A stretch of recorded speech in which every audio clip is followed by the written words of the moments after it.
बिना मुख्यमंत्री चेहरे के चुनाव लड़ने से बीजेपी को फायदा होगा या नुकसान? 41% कहते हैं फायदा होगा, 43% कह रहे हैं नुकसान होगा। नुकसान बताने वाले ज्यादा हैं। ये मुख्यमंत्री का चेहरा ना देना आंतरिक कलह जो कांग्रेस की बीमारी थी वो बीजेपी में घर कर गई क्या? और वही पुरानी कहावत की जो पार्टी सत्ता में आती है वो कांग्रेस बन जाती है। नहीं, आंतरिक कलह तो अपनी जगह है ही। मुझे लगता है भारतीय जनता पार्टी, खासकर मोदी जी, एक नई लीडरशिप भी मध्य प्रदेश में, राजस्थान में और छत्तीसगढ़ में देना चाहते हैं। ये देर नहीं कर दी? देर तो कर दी, देर कर दी है, लेकिन देर के पीछे उनकी व्यवस्थाएं थी, उनकी मजबूरियां रही हैं। और इसीलिए आप देखिए, जो आपका जो ये सवाल है पिछले सवाल से जुड़ा हुआ है। जो 7 लोग उतारे, 8 लोग उतारे गए हैं और खासकर उसमें 3 लोग, प्रहलाद पटेल, नरेंद्र सिंह तोमर और कैलाश विजयवर्गीय, ये 3 ऐसे हैं जो बड़े गंभीर दावेदार है मुख्यमंत्री पद के।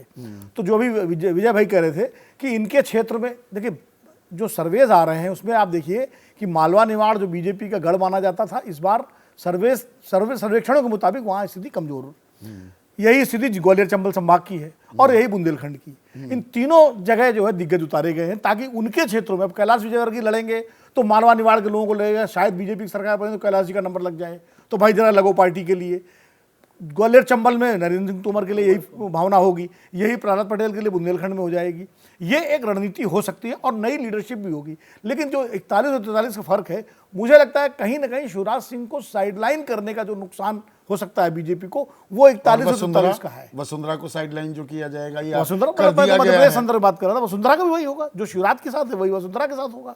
क्योंकि दोनों ने, खासकर शिवराज ने तो अपना एक जनाधार वर्ग क्योंकि ये अपने आप में नेता बड़े हैं, पर ये चेहरे के तौर पर वो पूरे मध्य प्रदेश में जी नरेंद्र तोमर एक्सेप्टेबल हैं या फग्गन सिंह कुलस्ते, इनका अपना कोई आधार नहीं है। जो आधार शिवराज और वसुंधरा का है, शेखावत या फिर दिया कुमारी या राज्यवर्धन राठौड़ का वो रसूख नहीं है कि पूरे राजस्थान में उनका नाम गूंजे। पैन राजस्थान नहीं है इनका। हाँ, लेकिन वसुंधरा और शिवराज का पैन राजस्थान, पैन मध्य प्रदेश है, रसूख भी है और अपना आधार भी है। हाँ। मतलब ऐसे वोटर हैं जो वसुंधरा, तो ये living on the razor's edge जिसे कहते हैं BJP, is it living on the razor's edge? हाँ बिल्कुल, ये एक तरह से दांव है। हाँ, नई लीडरशिप पर हमेशा आशंका व्यक्त करते हैं। नई लीडरशिप हमेशा आती है और जब भी आती है तो हम ये सवाल करते हैं।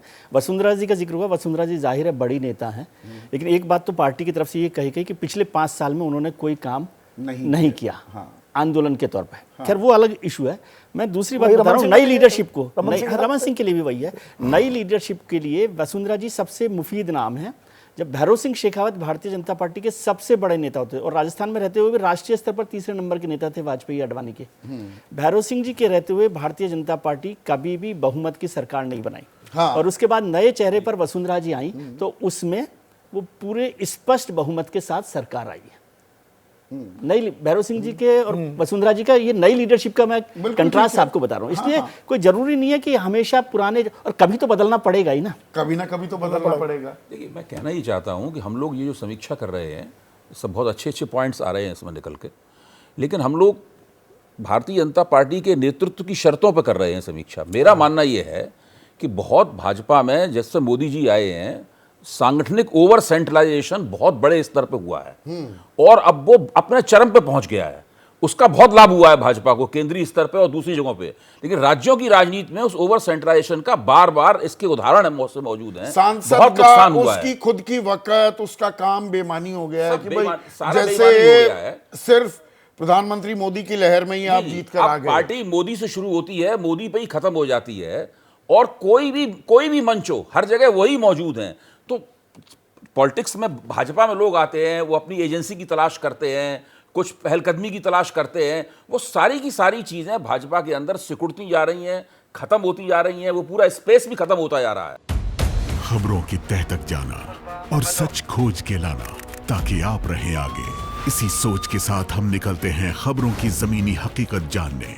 मणिपुर से लगातार कई दिन तक खबरें पहुंचाना हो या फिर हरियाणा में भड़की हिंसा के हर पहलू को सबके सामने लाना हो, हम बिना थके आप तक खबरें पहुंचाते रहे। पब्लिक इंटरेस्ट यानी आपके हित की बात। देखते रहिए पब्लिक इंटरेस्ट सिर्फ एबीपी न्यूज पर।